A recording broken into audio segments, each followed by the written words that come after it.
और जोहेब हसन आपका। बिल्कुल, दुबई टेस्ट का आज आखिरी दिन है और कल तक गेम के आगाज से पहले ऐसा कतई नहीं लग रहा था कि इस मैच का रिजल्ट आएगा, लेकिन आज यकीनी तौर पर इस मैच का रिजल्ट आने की उम्मीद है, क्योंकि एक तरफ वेस्ट इंडीज इसको 251 रन बनाने हैं आज के दिन और पाकिस्तान को 8 विकेटों की जरूरत है। कल 2 विकेटें हमने ले ली थी, एक आमिर ने ली थी, एक यासिर शाह ने ली थी। आज के मैच के बारे में हम अपने एक्सपर्ट से जरूर बात करेंगे। सिकंदर बख्त और स्पोर्ट्स जर्नलिस्ट आली रशीद ने हमें ज्वाइन किया हुआ है, लेकिन उससे पहले हम कुछ बात कर लेते हैं। आज शोएब अख्तर ने जो जियो पाकिस्तान में पेयर होकर कहा कि 96 में जो सट्टेबाजी थी वो उरूज में थी। कुछ ऐसी बातें गुज़िश्ता एक हफ्ते से आप देखते आ रहे हैं। शोएब अख्तर ने और क्या कहा हम आपको दिखाते हैं माजिद बट्टी की रिपोर्ट में। 96 में पीक पे था match fixing. Trust me, it was the worst dressing room. इस मुल्क में जो लुचा हुई ऊंचा, बात का दब जाना ही अच्छा था। बात कोर्ट तक जाएगी तो फिर बहुत सारे पर्दा नशीनों के नाम भी आएंगे। जियो न्यूज के प्रोग्राम जियो पाकिस्तान में गुफ्तगू करते हुए शोएब अख्तर ने इंकशाफ किया कि 1996 में मैच फिक्सिंग उरूज पर थी। पाकिस्तानी ड्रेसिंग रूम का माहौल इंतहाई खराब था। पाकिस्तान ड्रेसिंग रूम का माहौल बहुत अजीब था। सजनी मुझ पे फोकस रखी रखा है, बाकी बखेड़े बहुत थे। जमाने में और भी दुख थे मोहब्बत के सिवा। ट्रस्ट में रातें और भी थी वसल की रातों के सिवा। मेरे पे फोकस रखा उन्होंने 10-15 साल। Trust me, it was the worst dressing room can ever possible you can ask. मैं बता रहा हूँ 96 में पीक पे था मैच फिक्सिंग। मेरी तरफ से हर चीज फिनिश है। रावलपिंडी एक्सप्रेस कहते हैं कि मियादाद अफरीदी तनाज़े का अदालत में न जाना ही अच्छा था, वरना बहुत से पर्दा नशीनों के नाम सामने आ जाते। बात का दब जाना ही अच्छा था। मैंने यही कोशिश की थी, अफरीदी और जाहिद से कहा भी था कि प्लीज बात मसले खत्म करें। अगर ये बात कोर्ट तक जाएगी तो फिर बहुत सारे पर्दा नशीनों के नाम भी आएंगे, गड़े मुर्दे जरूर उखाड़ने आपको। मेरा कंसर्न जो ये था, और मैंने अफरीदी को मना किया नीगल लोटस ना भेजना, नहीं करनी। और जाहिद से कहा, जाहिद जरा गुस्से में जरा कम अगर बोल देते तो ज्यादा बेहतर होता। आप भी थोड़ी हदें पार कर गए, बच्चियों के सर पे हाथ रख के, तो ये वो थोड़ा ज्यादा हो गया। शोएब अख्तर मजीद ये भी कहते हैं कि खेलने के साथ साथ खिलाड़ी को बोलना भी आना चाहिए। क्रिकेट खेलना एक जॉब है, उसके बाद बोलना ये दूसरी जॉब है, ये पूरी करनी है आपने। You have to learn, including myself. साबिक फास्ट बॉलर ने बताया कि उन्होंने मोहम्मद आमिर को भी बुरी सोहबत से दूर रहने की तलकीन की थी। मैंने आमिर को मना किया 2010 में, आमिर देख लो अपनी कंपनी ठीक कर, किन लोगों के साथ घूम रहा, तेरी जिम्मेदारी है। तू 18-19 साल का बालक हो चुका है। बड़ा समझाते रहे, उसको बड़ी कोशिश की आपने ग्रूम करने की, लेकिन फिर नहीं, बस चला बल्ले समझा। एक हफ्ते से ही बात करते आ रहे हैं कि काफी सारे कप्तान इन्वॉल्व थे उन दिनों में। ये अगर ये बात कही जाए कि ये 1996 से 1999 का जो पीरियड था, ये मेरा ख्याल पाकिस्तान क्रिकेट का एक स्याह दौर था। और आज मैं भी एक रात से पर्दा उठा रहा हूँ। तो 1996 में पाकिस्तान क्रिकेट बोर्ड के चीफ एग्जीक्यूटिव ऑफिसर होते थे माजिद खान। कराची में उन्होंने एक मीटिंग अरेंज की जिसमें मैं था, हमारे जो स्पोर्ट्स एडिटर हैं सैयद मोहम्मद सूफी वो थे, हमारे एक और सीनियर जर्नलिस्ट वहीद खान वो उस मीटिंग में मौजूद थे, और एक और हमारे दोस्त जो पहले सहाफी थे अब आईसीसी में होते समीउल हसन, वो भी उस मीटिंग में मौजूद थे। और माजिद खान ने हमें वो सारे हकायक बयान किए कि पाकिस्तान के कौन कौन से मेन प्लेयर जो हैं वो मैच फिक्सिंग में इन्वॉल्व हैं। और माजिद खान ने वो इन कैमरा समझने की ब्रीफिंग थी, और हम चारों से यही रिक्वेस्ट की थी कि आज जिन हकायक से मैं पर्दा उठा रहा हूँ, आपको सिर्फ ये कॉन्फिडेंस में लेने की बात है, आपने इस चीज को रिपोर्ट नहीं करना। लेकिन मेरी अब प्लानिंग ये है, माजिद खान ने कहा कि पाकिस्तान टीम के वो प्लेयर जो उस वक्त मैच फिक्सिंग में इन्वॉल्व थे उन्हें हम खामोशी से साइडलाइन कर रहे हैं, और पाकिस्तानी मीडिया की हैसियत से आपको हमें सपोर्ट करना है। और हमने वही किया। और माजिद खान ने उन तमाम प्लेयर्स को जो उस वक्त के सुपरस्टार थे और आज भी उनका बहुत बड़ा नाम है, उनको खामोशी से पाकिस्तान क्रिकेट टीम से बाहर कर दिया। शोएब अख्तर उसी दौर की बात कर रहे हैं। माजिद भट्टी वो कौन लोग थे, नाम भी बता दें। जब आप लोग जब सब चीजें बता रहे हैं, अब ऑब्वियसली ये मीडिया में उठेंगी। शोएब अख्तर ने भी जो है अपना जिक्र कर दिया, कल कह रहे थे इश्यूज ना उठाने चाहिए, आज उन्होंने इशू उठा दिया। अब आप भी ये जिक्र करें तो प्लेयरों के नाम भी आ जाने चाहिए, क्योंकि बड़ी साहब मसले पे पर्दा डालने से तो मसला हल नहीं होगा, वो तो चलता ही रहेगा। उसका जिक्र नहीं होना चाहिए ना। हाँ। या तो उसका जिक्र ना हो, अगर जिक्र हो तो फिर पूरी बात हो। सिक्कू भाई, उस दौर के पाकिस्तान टीम के जो कप्तान थे उनका भी माजिद खान ने नाम लिया, और बहुत सारे सुपरस्टार थे जिनके बारे में माजिद खान ने कहा, और माजिद खान ने फिर उनको ड्रॉप किया। लेकिन फिर जो माजिद खान और उस वक्त जो चेयरमैन थे खालिद महमूद, उनके दरमियान जो इंटरनल जो मामला थे, उसकी वजह से वो आस्ते आस्ता 1997-98 में वो प्लेयर फिर पाकिस्तान टीम का हिस्सा बन गए। लेकिन ये भी हकीकत है कि पाकिस्तान टीम के ड्रेसिंग रूम में कोच जावेद मियांदाद पे लड़कों ने बल्ले भी उठा लिए। मुझे याद है कि 1998 में लाहौर में टेस्ट मैच हो रहा था पाकिस्तान और ऑस्ट्रेलिया का। दानिश, एक मिनट, ये मेरा बड़ा इंपॉर्टेंट पॉइंट बताने जा रहा हूँ। आमिर सोहेल पाकिस्तान टीम के कप्तान थे। आधी रात को इसी लाहौर में मोइन खान को नींद से जगाया गया और उन्हें बताया गया कि आमिर सोहेल जो है वो होटल छोड़कर जा चुके हैं, सुबह ऑस्ट्रेलिया के खिलाफ आपने पाकिस्तान टीम की कप्तानी करनी है। तो अचानक आधी रात को पाकिस्तान टीम का कप्तान चेंज हुआ।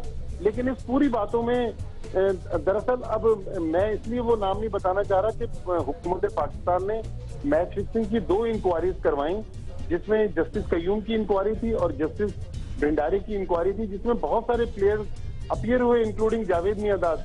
लेकिन उन्होंने भी फिर मसलहतों का शिकार हो गए और बहुत सारी बातों से पर्दा नहीं उठाया।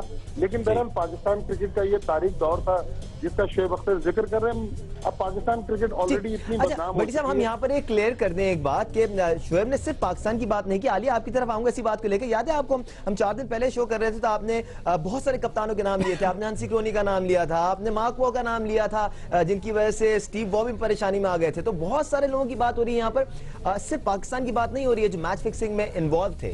बिल्कुल, असल में मीडिया का चूंकि एक्सपोजर अब बहुत बढ़ गया है, तो अब जरा सी भी कोई बात होती है तो वो बहुत बड़ी बन के सामने आती है। उस दौर में चूंकि इस तरह से इतने चैनल्स नहीं थे और इस तरह से मीडिया का इतना वो नहीं था, तो वरना आप देखिए दुनिया भर में, आप उधर से अजहरुद्दीन को देख लीजिए, साउथ अफ्रीका में हंसी क्रोनिया को देख लीजिए, तो जडेजा का हुआ, बेशुमार हर तरफ जहां जहां क्रिकेट खेली जाती है वहां ये चीजें बहुत ज्यादा थी। मेरा ख्याल है उस वक्त भी जो एंटी करप्शन यूनिट था आईसीसी का, वो इतना एक्टिव नहीं था। मुझे तो खैर आज भी नहीं लगता, क्योंकि आज तक उन्होंने कोई सॉलिड स्टोरी नहीं पकड़ी। जो हमारे लड़के भी पकड़े गए थे वो भी जर्नलिस्ट की वजह से पकड़े गए थे। तो कहने का मकसद है ये सारी चीजें थी। मगर मैं ये पूछना चाहती हूँ आप लोगों से, शोएब अख्तर साहब से, सबसे, कि साफ छुपते भी नहीं, सामने आते भी नहीं। एक तरफ तो हम ये कह रहे हैं कि जी मट्टी पाओ, पर्दा डालो, खत्म हो गया, जो होना था हो गया। टेक्निकली ये मुझे बताएं कि वही बात है कि अगर जस्टिस कयूम की रिपोर्ट में फाइन हुए, ठीक है, प्लेयर्स को, तो वो फाइन किस बात पे हुए थे? इस बात पे हुए थे, रिपोर्ट में तो क्लियर कर दिया था। नहीं, हाँ, रिपोर्ट में क्लियर कर दिया था। इस बात पे हुए थे कि इन्होंने कोर्ट से ताउन नहीं किया, नोइंगली एवरीथिंग। ठीक है, तो ये फर्क है। इसका मतलब है कि देखिए, मुजरिम जब तक साबित नहीं हो आप उसको मुजरिम नहीं कह सकते। ठीक है, तो इसलिए ये जो बातें हैं ये सबको पता है, ये आम आदमी तक को पता है कि कौन कौन से लोग जो हैं वो इसमें शामिल रहे हैं। अनफॉर्चुनेटली हमारे बड़े बड़े सुपरस्टार्स इसमें शामिल रहे हैं। और दानिश, मैं आपको बड़े एक दुखी दिल के साथ एक बात बताऊं कि ये इतने बड़े बड़े आइडियल्स होते हैं हमारे नौजवानों के, कि एक दफा मेरे छोटे भाई का रोते हुए मुझे फोन आया था कि आप एक दफा कह दें कि ये फलां जो हमारा कप्तान है ये इसमें शामिल नहीं है, ये मेरा आइडियल प्लेयर है, ये नहीं हो सकता। यानी कि हमारे जज्बात से, लोगों के जज्बात से ये हमारे प्लेयर्स इस तरह खेलते हैं, महज पैसा बनाने के लिए, या मुल्क को बेच देते हैं, या बेसिकली तो लालच ही है इसके पीछे कि आप थोड़े से टाइम के लिए आते हैं और आप कहते हैं इस तरह शॉर्ट मनी जो है शॉर्ट स्टाइल से मिल रही है तो वो कर लें। मगर मतलब इस सारी बातों को उछालने का अब ये वक्त क्यों है?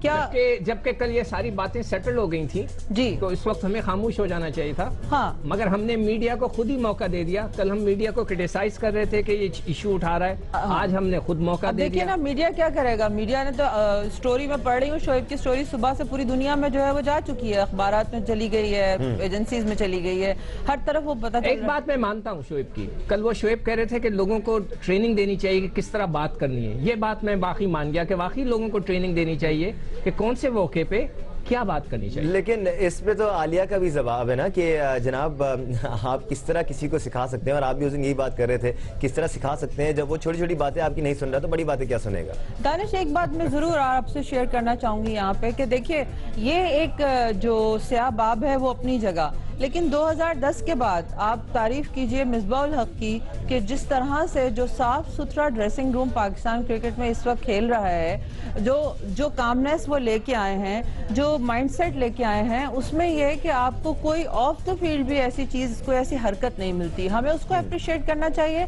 और अगर इस गंद को हम बार बार उछालेंगे तो इससे नुकसान ये होगा कि जो हमारा प्रेजेंट टीम के प्लेयर्स हैं वो भी इस चीज से दो मायने निकाल सकते हैं। यही वजह थी कि मिसबा और उसके जो सीनियर खिलाड़ी थे वो अगेंस्ट थे कि आमिर को वापस ना लेके आया जाए। जी बिल्कुल, और या तो फिर इस बात को मुस्तकिल तौर पे बंद कर दें, और अगर आप ये नहीं कर सकते तो फिर ये स्टोरीज चलती रहेंगी। जो ड्रेसिंग रूम की बात है, भट्टी साहब हमारे साथ मौजूद है। भट्टी साहब, ड्रेसिंग रूम के माहौल की बात कर रहे थे, वो ड्रेसिंग रूम का माहौल उन सालों में बहुत बुरा रहा है, वो तो हमेशा से बुरा ही नहीं रहा। टीम ने यूनिटी का मुजाहरा करते हुए एक कप्तान के खिलाफ कैंपेन भी चलाई है वर्ल्ड कप के दौरान, बाकायदा कस्में उठवाई गई हैं कि इनको नहीं जीतने देना। ये भी हुआ है हमारी टीम में।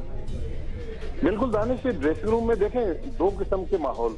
एक तो माहौल वो कि प्लेयरों की आपस की चपकलिश लड़ाई झगड़े हर दौर पे रहे थे और आज भी छोटी मोटी लड़ाइयां जरूर होंगी, लेकिन ये जो मैच फिक्सिंग का जो दौर था 1996 से 1999 के जो 3.5-4 साल का दौर था, ये मेरे ख्याल में बहुत ही एक भयानक दौर था और एज ए मीडिया मैन हमें थोड़ी सी एहतियात भी बरतनी चाहिए, क्योंकि मुझे याद है कि 96 में कराची के एक बुकी थे जिन्होंने कुछ लोगों के साथ डील की कि इसी तरह मैंने मैच फिक्स करना है, और वो जब डील ऑनर हो गई पाकिस्तान टीम के प्लेयर्स उसमें शामिल थे और वो बुकी यहाँ से फरार होकर साउथ अफ्रीका चले गए और उसकी लाश के जोहान्सबर्ग में 6 टुकड़े किए गए। ये भी मतलब एक भयानक दौर था। लेकिन ड्रेसिंग रूम की ये जो कहानियां हैं जिसका शोएब अख्तर जिक्र कर रहे हैं, ये वाकई एक पाकिस्तान क्रिकेट का स्याह दौर था। लेकिन मैं सिक्कू भाई की इस बात से इत्तेफाक करता हूँ कि हमें लाइन ड्रॉ करनी चाहिए कि जो मैच फिक्सर हैं, जो चले पास गुजर गया, लेकिन अब जिन लोगों को हमने सर पे लाके बिठा दिया और पाकिस्तान टीम में शामिल कर लिया, उनको हमें लाइन ड्रॉ करनी चाहिए। भट्टी साहब, हम उन्हें कॉन्ट्रैक्ट्स दे रहे हैं, उन्हें हम आगे बढ़ा रहे हैं, उन्हें हम ये बता रहे हैं अपनी नई नस्ल को कि आप मैच फिक्स करें, सजा पाएं, फिर दोबारा आप टीम में आ जाएं। और एक और चीज जिसके लिए लाइन ड्रॉ करने की जरूरत है, आलिया आपकी तरफ आऊंगा इस पॉइंट को लेके, कि एटीट्यूड को कंट्रोल करने की जरूरत है। प्लेयर अपने आप को पाकिस्तान के लिए एक सर्वेंट के तौर पे लेके आया, वो अपने आप को हर चीज का मालिक ना समझना शुरू हो जाए। ये बड़ी इंपॉर्टेंट चीजें हैं। बिल्कुल, देखिए मैं इनफैक्ट यही ऐड करना चाह रही थी कि सिर्फ मैच फिक्सिंग एक फैक्टर तो था, वो नहीं, उसके अलावा रवैया इतना खराब होता था। आपने बल्ले एक दूसरे को खींच के मारे हैं, एक दूसरे के खिलाफ कुरान शरीफ पे हाथ रख के कस्में खा ली हैं, एक दूसरे को लेट डाउन करने की कोशिश की है, डोपिंग टेस्ट हमारे सामने आए हैं, मतलब फरिश्ता इनमें से कोई भी नहीं है, ठीक है। तो कहीं ना कहीं कुछ ना कुछ डंडियां हर तरफ से मारते रहे, मगर इसमें सारी चीजों का कसूर जो है दानिश, वो एक्चुअली पाकिस्तान क्रिकेट बोर्ड है, जिसने पावर प्लेयर्स जो है, प्लेयर्स की जो ताकत थी उसके आगे हमेशा झुकते रहे, अपने आप को डिसिप्लिन नहीं किया, अपने आप को उन्होंने असर्ट नहीं किया। और अच्छे और बुरे की, क्योंकि होता क्या था कि हम जो हैं इस चीज पे मजबूर होते थे कि जी ये प्लेयर तो आपको पता है सारे एक्सेप्शनली बहुत जबरदस्त प्लेयर थे और उन्होंने उसको पूरी तरह एक्सप्लॉइट करने की कोशिश की, अच्छे और बुरे दोनों तरीकों से। अब वहां पे क्रिकेट बोर्ड का काम था, जैसे माजिद खान का बता रहे हैं, क्या जबरदस्त आदमी था वो और क्या वैल्यूज रखने वाला आदमी था। तो उन्होंने जो भी अच्छा काम करने की कोशिश की या दूसरे लोगों ने उसको, चूंकि सिस्टम ऐसा है, बिल्कुल आलिया, जहां बुरे लोग रहे हैं वहां अच्छे लोग भी रहे हैं। सैडली वो अच्छे लोग कंटिन्यू नहीं कर पाए और उनको सही तरह इस्तेमाल नहीं किया गया। लेट्स होप को नहीं इंप्रूव किया गया। बिल्कुल, लेट्स होप कि जी आगे चलकर सिस्टम बेहतर से बेहतर होता रहे। अब पाकिस्तान टीम बेहतर लग रही है, यूनिटी के साथ ही रही है, नए कोच हमारे आ गए हैं, हमारे 3 अलग अलग कप्तान हैं जो अलग अलग तरह से टीम को चलाने की कोशिश करें। लेट्स होप अब पाकिस्तान क्रिकेट की सूरत हाल बेहतर हो जाए। एक ब्रेक लेते हैं, हमारे एक्सपर्ट्स हमारे साथ मौजूद है। ब्रेक के बाद बात करेंगे पहले टेस्ट मैच के आखिरी दिन की। हमारे साथ रहिए।